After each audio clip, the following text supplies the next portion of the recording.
अभी जो हम बात करने वाले हैं वो है चेस्ट पेन जो हार्ट की वजह से है। हार्ट अटैक को छोड़ के और भी बीमारियां हैं इस दुनिया में जिसकी वजह से हार्ट रिलेटेड चेस्ट पेन होता है।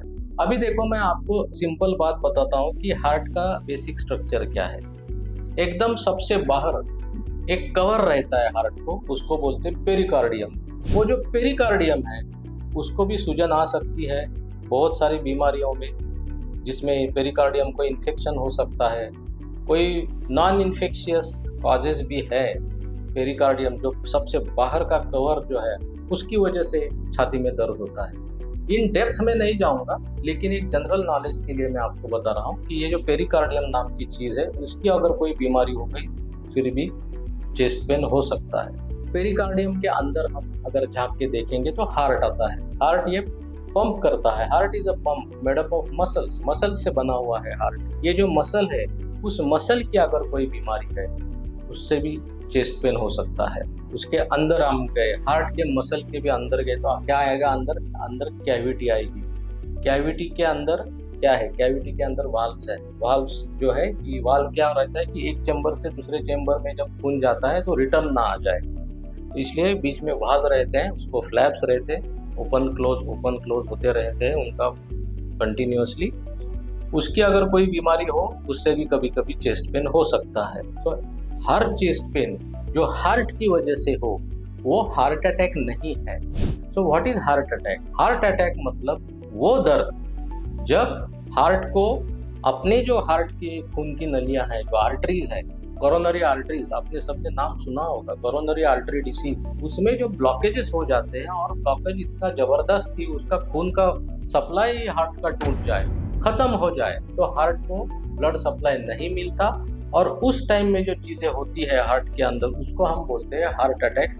और वो जो चेस्ट पेन है वो एकदम जानलेवा रहता है। अभी जो मैं आपके साथ बात करने जा रहा हूँ, मैंने आपको इन शॉर्ट बता दिया कि अगर हार्ट अटैक जिसको हम बोलते हैं कि खून का सप्लाई ही बंद हो गया, वो छोड़ के कौन सी चीजों से हार्ट का चेस्ट पेन होता है? एक पेरिकार्डियम से होता है, एक मसल की कोई बीमारी हो तो होता है। हार्ट के अंदर से जो मेन ऑक्सीजनेटेड ब्लड लेके जो ये आती है, वेसल बाहर आती है, जिसको हम रोहिणी जो बोलते हैं, उसकी भी बीमारी कभी कभी होती है। उसको बोलते हैं एओर्टिक डिसेक्शन नाम की बीमारी है। तो उसका अंदर का जो लेयर है वो फट जाता है, उसके वजह से भी चेस्ट पेन होता है। तो यहाँ से मैं आगे ये सब चीजें बोलने वाला नहीं हूँ। यहाँ से आगे मैं बोलने वाला हूँ कि हार्ट अटैक से आने वाला चेस्ट पेन। हार्ट अटैक आने के बाद जो चेस्ट पेन होता है वो टिपिकल और अटिपिकल, ऐसे दो टाइप का होता है। टिपिकल चेस्ट पेन क्या होता है कि छाती में लेफ्ट साइड में दर्द हो गया, लेफ्ट साइड के कंधे में दर्द हो गया, दर्द यहाँ से रिस्ट तक आ गया, छाती में प्रेशर आ गया, उसके बाद दर्द शुरू हो गया छाती के अंदर, ये सब हार्ट अटैक के लक्षण हो सकते हैं। अभी मैं आपको बताने वाला हूँ अटिपिकल मतलब क्या है।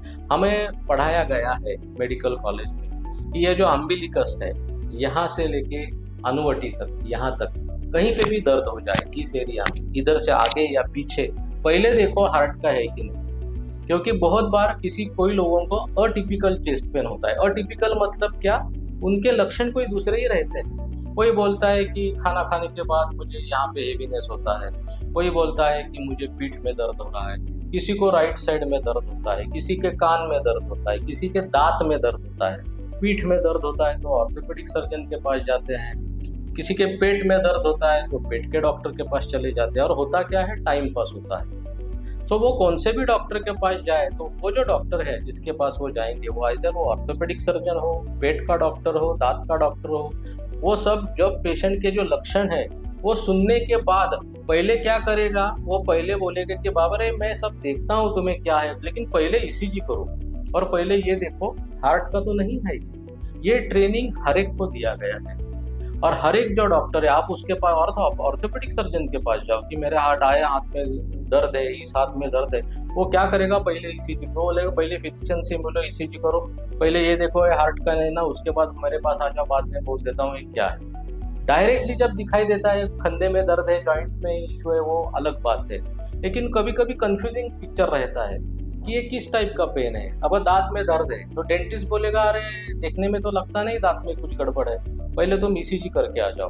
तो पेशेंट चकरा जाता है, अरे मैं दांत दुख रहा है मेरा, मैं आ रहा हूँ डेंटिस्ट के बाद और वो बोल रहा है पहले ईसीजी करिए, क्या पागलपंती है। तो ये पागलपंती नहीं है, इसको बोलते हैं atypical presentation of an heart attack. So आपको ये सब मैं इंफॉर्मेशन इसलिए दे रहा हूँ कि कभी ऐसे कुछ हो गया तो आप पहले जाइए फिजिशियन के पास, फिजिशियन को बोलिए कि भाई मेरे दांत में दर्द है लेकिन पहले देखो हार्ट का तो नहीं है, अटिपिकल प्रेजेंटेशन। और बहुत सारे लोग रहते हैं जो डायबिटीज वाले रहते हैं, अनफॉर्चुनेटली डायबिटीज में जैसा होना चाहिए क्लिनिकल प्रेजेंटेशन, जैसे दर्द होना चाहिए या सांस लेने में तकलीफ होनी चाहिए, कहीं पे भी दर्द होना चाहिए, वो होता नहीं है। उसको बोलते हैं साइलेंट हार्ट अटैक। पेशेंट को पता ही नहीं चलता कि हार्ट अटैक कब आया, वो शांति से बैठा रहता है, कोई दूसरी चीज़ देखने जाता है डॉक्टर के पास, कोई अलग प्रॉब्लम लेके उसका ईसीजी किया जाता है, ईसीजी में लगता है कि ऑलरेडी उसको हार्ट अटैक आ चुका है। उसका 2D एको करते हैं तो 2D एको में रिपोर्ट आता है कि ऑलरेडी उसको स्कार है हार्ट में, और वो डॉक्टर उसको बताता है पेशेंट को कि अरे मुझे तो हार्ट अटैक आ चुका है।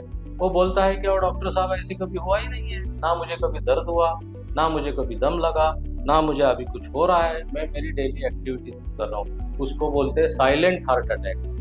पता ही नहीं चलता कि कैसे आ गए। ये ज़्यादा करके डायबिटीज़ वाले लोगों को रहता है, क्योंकि इनको डायबिटीज़ वाले लोगों को स्पेशल प्रिकॉशन लेनी पड़ेगी। ये रेगुलर चेकअप में रहना है, रेगुलर अपने फिजिशियन के पास जाओ, अपने डॉक्टर के पास जाओ, जैसे वो बोलेगा उस हिसाब से फॉलोअप के लिए आ जाओ। जब वो बोलेगा ईसीजी करना है करो, जब वो बोलेगा 2D करना है करो, क्योंकि साइलेंट इवेंट जो है वो नहीं होना चाहिए, इसको पहले ही पकड़ना चाहिए। इसलिए जैसे आपके डॉक्टर आपको सलाह देंगे उस हिसाब से आपको उनका जो एडवाइस है उसको आपको मानना पड़ेगा। सो ये चेस्ट पेन के बारे में जो आज हमने बातें की, सो जितना जितना मुझे मेरे दिमाग में एक एक के बाद एक आता गया, मैं आपको बताते गया। जो कुछ आपके सवाल है वो आप कमेंट बॉक्स में डालिए, जितना हो सके जल्दी से जल्दी हम नया वीडियो बना के आपके सामने फिर से आ जाएंगे।